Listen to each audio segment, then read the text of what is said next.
Kenapa ulama-ulama dunia sekarang banyak yang menangis dan mereka menulis, membicarakan dengan serius bahwa kita sudah di akhir zaman.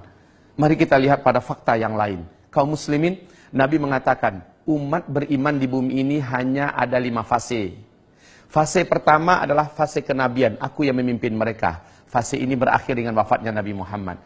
Yang kedua adalah fase di mana para khalifah yang memimpin selama 30 tahun. Dan itu berakhir dengan wafatnya Khalifah Ali bin Abi Thalib.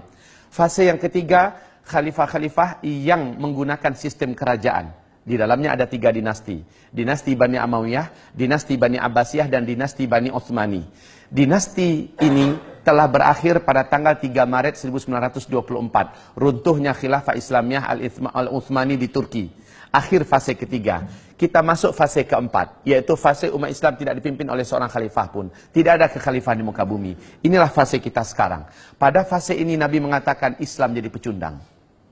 Kaum muslimin jadi bulan-bulanan. Mereka banyak tapi tidak berharga, tidak dinilai, dan betul-betul dalam keadaan ketertekanan dan luar biasa. Kondisi manusia yang hidup saat itu, hari demi harinya lebih buruk daripada hari sebelumnya. Dalam urusan ekonomi, dalam urusan politik, dalam urusan pendidikan, dalam urusan moral, dalam urusan keadaan alam. Apa saja keadaan makin ke depan itu makin semakin jelek. Ini pada fase keempat. Fase ini pasti berakhir, kata Nabi.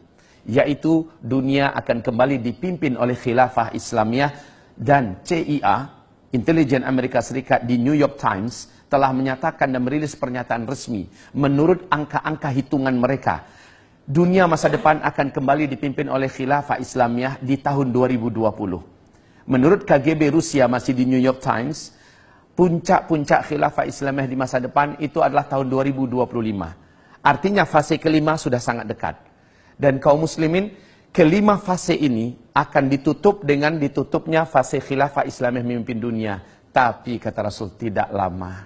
Fase kelima hanya berjalan maksimal 9 tahun saja. Bukan 900 tahun. Bukan 90 tahun, hanya 9 tahun saja.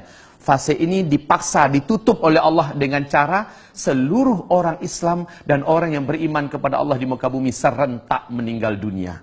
Kenapa? Terjadinya tanda besar kiamat yang ketujuh. Pada tanda besar kiamat yang ketujuh, seluruh orang yang beriman di bumi serentak Allah wafatkan. Bertiupnya angin lembut dari negeri timur atau dari Yaman, angin ini segera membungkus bumi. Orang yang beriman, dimanapun dia berada, apakah dia ada di puncak gunung, di dalam gua, di lembah-lembah, di pulau, di mana saja, asal dia masih ada iman kepada Allah, walaupun imannya hanya seujung kuku, angin itu akan datang kepadanya. Ketika dia disentuh oleh angin itu, terhirup oleh dia angin tersebut, dia pun meninggal di sana. Serentak seluruh orang beriman di muka bumi meninggal dunia. Kaum muslimin, ini Allah ceritakan di dalam Al-Quran. Nabi sebutkan dalam hadis-hadis yang sahih. Nah, hamba-hamba Allah yang kami muliakan, Bapak Ibu tahu berapa lama sebenarnya 5 fase ini? Subhanallah. Di dalam hadis dari Abu Daud, sekalipun hadis ini didhaifkan, bahkan ada yang statusnya dhaif jiddan, tetapi status hadis ini telah dikuatkan menjadi hasan li ghairi, bahwa Nabi mengatakan 5 fase ini di sisi Allah hanya 1500 tahun paling lama. 1500 tahun itu hitungan hijriah, dan kita sekarang sudah 1437 hijriah. Hijriah itu dihitung sejak Nabi hijrah dari Mekah ke Madinah. Sementara menghitung umur umat Nabi atau umat Islam di bumi ini sejak Nabi diutus sebagai Nabi dan Rasul. Sampai wafat serentak umat Islam di dunia, barulah 1500.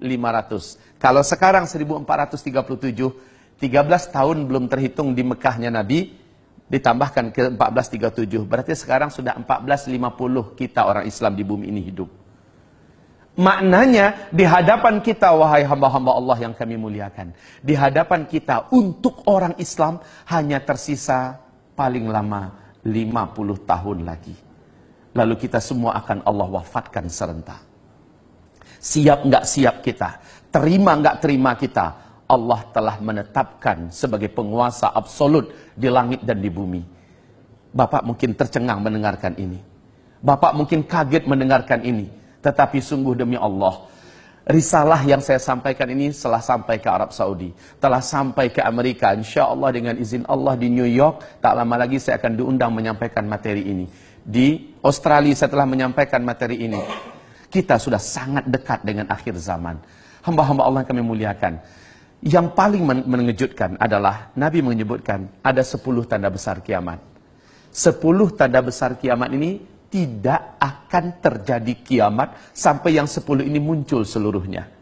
Dan yang 10 ini harazatun manzumatun fi silk. Iyuqta'u silkun yatba'u ba'duha ba'dan. 10 tanda besar kiamat ini seperti butir-butir barjan. Yang di tengah-tengahnya ada ruangan kosong dapat dimasukkan tali atau benang.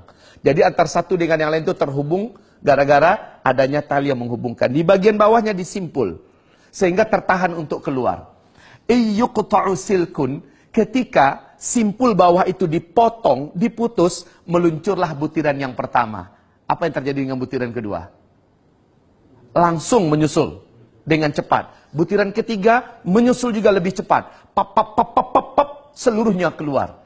Artinya, kalau yang pertama sudah terjadi, yang kedua menyusul dengan cepat. Nggak pakai 1000 tahun jaraknya. Nggak pakai 100 tahun. Tidak pakai 10 tahun. Tidak. Sangat cepat sekali. 10 tanda besar kiamat ini yang pertama adalah terjadinya dukhan. Apa itu dukhan? Kabut debu yang teramat sangat tebal dan panas membungkus bumi selama 40 hari. Saking tebalnya, kata Rasulullah, tidak diketahui kapan malam, kapan siang. Kemudian kabut ini sangat panas. Saking panasnya, kata Rasulullah, orang-orang kafir di muka bumi dan orang-orang Islam yang suka buat dosa sebelum terjadinya dukhan itu sampai melepuh kulit-kulit mereka, menjadi jelek bentuk rupa mereka. Tapi orang beriman yang amal solehnya banyak, sebelum ini terjadi mereka beramal soleh yang banyak, Allah jadikan mereka selamat dan kebal, dan mereka hanya seperti terserang flu dan demam saja. Masya Allah. Setelah dukhan selesai, bumi kembali terang, matahari kembali nampak. Apa yang terjadi? Petaka besar. Pertama, seluruh teknologi di muka bumi sudah terhenti. Tidak ada listrik, tidak ada sinyal, internet, handphone sudah hilang seluruhnya. Ini yang dikatakan oleh Rasulullah, ketika Al-Mahdi nanti muncul, kalian semua akan kembali seperti zaman sekarang. Kalian akan perang dengan menggunakan pedang, dengan tombak, dengan panah, dan menunggang kuda kembali. Albert Einstein saat didesak oleh lebih 2000 wartawan seluruh dunia, beliau mengatakan tentang perang dunia ketiga. Dalam keyakinan dan analisa kami, perang dunia ketiga nanti adalah dengan senjata manual. Semua senjata modern canggih yang kalian buat hari ini tidak ada yang bisa dipakai. Persis dengan pernyataan Steve Jobs sebelum beliau meninggal dunia di hadapan ribuan karyawannya. Pernyataan Steve Jobs adalah, setelah saya nanti, tak lama kemudian kalian semua akan kembali ke zaman batu. Persis seperti yang digambarkan Nabi Muhammad SAW dulu. Jadi setelah dukhan, semua teknologi sudah musnah. Kita kembali ke zaman di mana kita dipaksa untuk hidup secara manual. Dan ini yang sangat menakutkan, Pak. Kenapa? Berikutnya, gara-gara dukhan, seluruh yang ada di muka bumi ini, tanam-tanaman, tumbuh-tumbuhan, pada banyak yang mati. Kelaparan merata di mana-mana. Gara-gara lapar, kata Rasul, banyak chaos dan keributan. Kekacauan demi kekacauan, memperebutkan makanan sampai membunuh tetangga pun terjadi. Dan ini akibat daripada sulitnya dan langkanya makanan. Iklim udara menjadi sangat panas. Setelah itu, manusia mulai putus asa hidup. Sampai-sampai orang yang paling kuat imannya, kata Nabi, kalau lewat dekat kuburan dia berkata, alangkah enaknya orang yang dalam kuburan itu kalaulah saya bisa ditinggal di dalam seperti mereka. Ini orang beriman loh ngomong. Sementara orang yang tidak beriman, mereka akan putus asa hidup. Mereka hanya memilih salah satu di antara dua cara. Menjadi brutal untuk mempertahankan hidup, atau bunuh diri, mengakhiri hidup. Setelah itu, Masya Allah, waktu azan masuk, Bapak Ibu, silakan berbuka. Air sudah ada di hidangan Bapak-Bapak. Semoga Allah menerima amal ibadah puasa kita. Sambil Bapak berbuka, izinkan saya 5 menit lagi, boleh? Silakan Bapak berbuka. Semoga Allah terima amal ibadah puasanya. Saya lanjutkan sedikit, Bapak Ibu. Kemudian kata Nabi, setelah itu keluarlah Dajjal. Tidak seorang Nabi pun dan Rasul pun yang ada di muka bumi ini, terima kasih, melainkan memperingatkan umatnya masing-masing tentang Dajjal. Dajjal ini memiliki kemampuan yang menyebabkan seluruh dukun dan dunia sujud kepadanya. Dajjal ini mampu menurunkan hujan dari langit, menghidupkan semua orang yang ada di dalam kuburan, padahal seluruh mereka yang hidup itu adalah dari bangsa jin dan setan yang menjelma dari orang-orang yang dulu pernah hidup. Dajjal ini akan menyebabkan manusia-manusia menguap imannya dan mereka menjadi murtad kepada Allah. Bapak Ibu, Dajjal mengaku sebagai Tuhan dan banyak yang percaya. Banyak yang sujud menyembah Dajjal. Dan yang paling banyak menyembah Dajjal, kata Rasulullah, dari umatku nanti adalah kaum wanita. Sementara tanda-tanda Dajjal akan keluar di dalam hadis Sahih Muslim ada dua. Yang pertama, apabila pohon-pohon di kebun kurma Baisan sudah tidak berbuah. Bapak tahu perkembangan sekarang? Pohon-pohon kebun kurma Baisan itu letaknya di Yordania dekat perbatasan dengan Palestina. Sekarang sudah masuk tahun ke-6 tidak berbuah 100%. Sudah tidak berbuah 100%. Bahkan batang-batang pohon ini cenderung mati sekarang, Pak. Yang kedua, dalam hadis Sahih Muslim, apabila Danau Tiberias yang sekarang adalah pusat sumber air utama bangsa Yahudi di Israel, ya, apabila Danau Tiberias menyusut airnya dan berkurang terus. Ketahuilah Bapak-bapak yang kami muliakan, sejak tahun 2003 sampai 2013, Danau Tiberias yang dalamnya dari permukaan sampai dasar itu hanya 45 meter, telah susut 16 meter. Pemerintah Israel sangat-sangat ketakutan hari ini.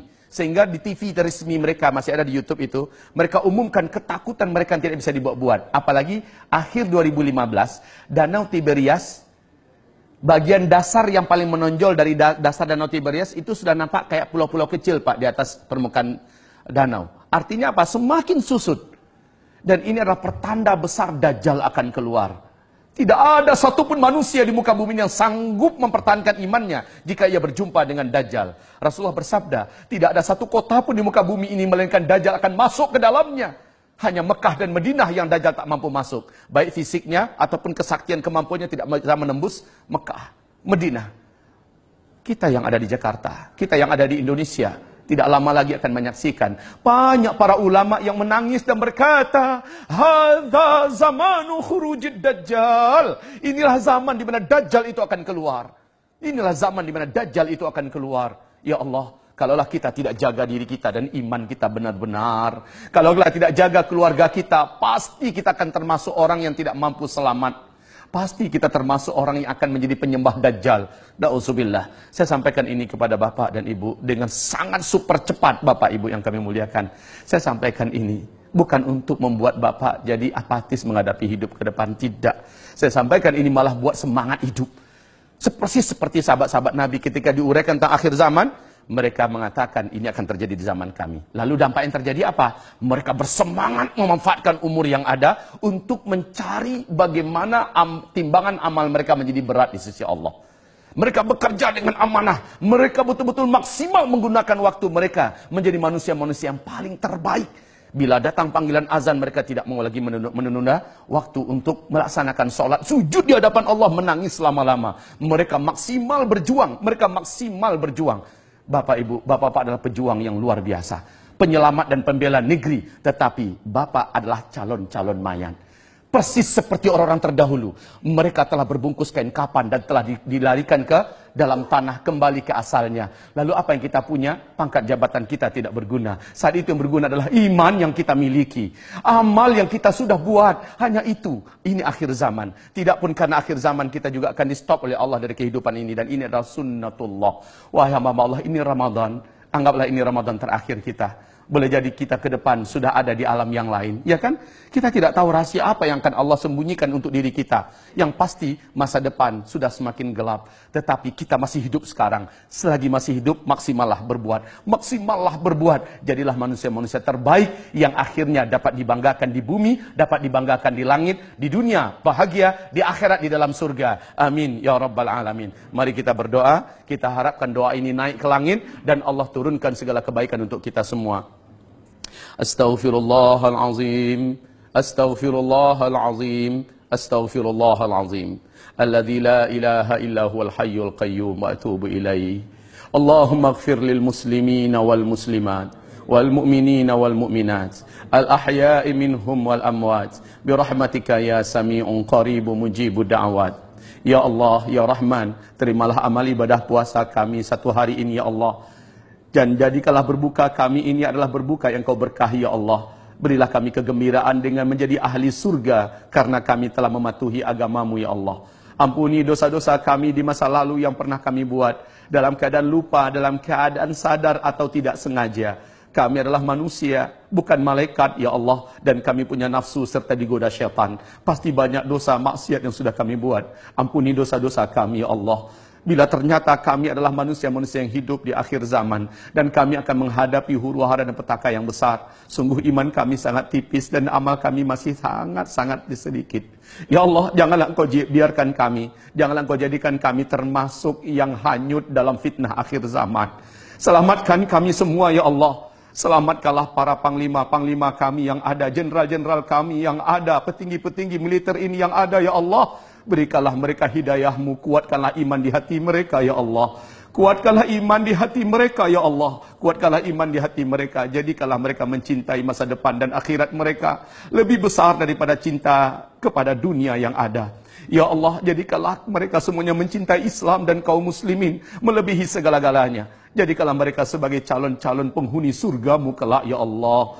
Lindungi mereka dan selamatkan mereka dari api neraka-Mu, ya Allah. Dan janganlah biarkan Dajjal berhasil menjadikan mereka bala tentaranya, ya Allah. Tapi jadikanlah mereka bala tentara-Mu, ya Allah, di akhir zaman, di mana mereka hanya berpihak untuk-Mu dan hanya demi-Mu dan karena-Mu, ya Allah. Ya Allah, ya Rahman, ya Rahim, terimalah amal ibadah mereka semua. Terimalah solat mereka, puasa mereka, umrah dan haji mereka, sedekah dan infak mereka. Jadikanlah hati mereka mengkilat terang benderang karena cahaya iman yang Kau masukkan. Ampuni, ampuni, ampuni seluruh mereka, kami semua tanpa terkecuali.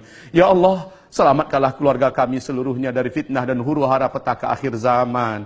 Ya Allah, ampunilah seluruh apapun yang sudah kami buat dengan terpaksa atau dalam keadaan sukarela. Apapun yang sudah kami buat, ampuni seluruhnya, ya Rabbal Alamin. Ya Allah, ya Rahman, ya Allah, ya Rahim, ya Mujibas Sa'ilin, inna natubu ilaik wa nastaghfiruka ya Rabbal Alamin. Rabbana atina fid dunya hasanah wa fil akhirati hasanah wa qina adzaban nar. Subhana rabbika rabbil izzati amma yasifun wa salamun alal mursalin walhamdulillahi rabbil alamin. Allahumma amin. Sallallahu alaihi wasallam. Demikian dari saya, mohon maaf setelah mengambil waktu Bapak lebih daripada waktu berbuka. Mari kita baca surat Wal Asri, Bapak-bapak. Bismillahirrahmanirrahim. Wal asri innal insana lafi khusr illa alladhina amanu wa amilus salihat wa tawasaw bil haqq wa tawasaw bis sabr. Allahumma arhamna bil Quran wa sadaqallahul azim. Nabi berkata, siapa yang akan berdiri di tempat duduknya lalu dia membaca doa kafaratul majlis, sebelum ia berdiri Allah sudah gugurkan seluruh dosa-dosa kecil yang perbuat sebelum itu. Mari kita baca bersama-sama ya Pak ya. Subhanakallahumma wa bihamdika asyhadu an la ilaha illa anta astaghfiruka wa atubu ilaika. Amin ya rabbal alamin. Walhamdulillahi rabbil alamin. Wabillahi taufiq wal hidayah. Mohon maaf lahir batin. Wassalamualaikum warahmatullahi wabarakatuh.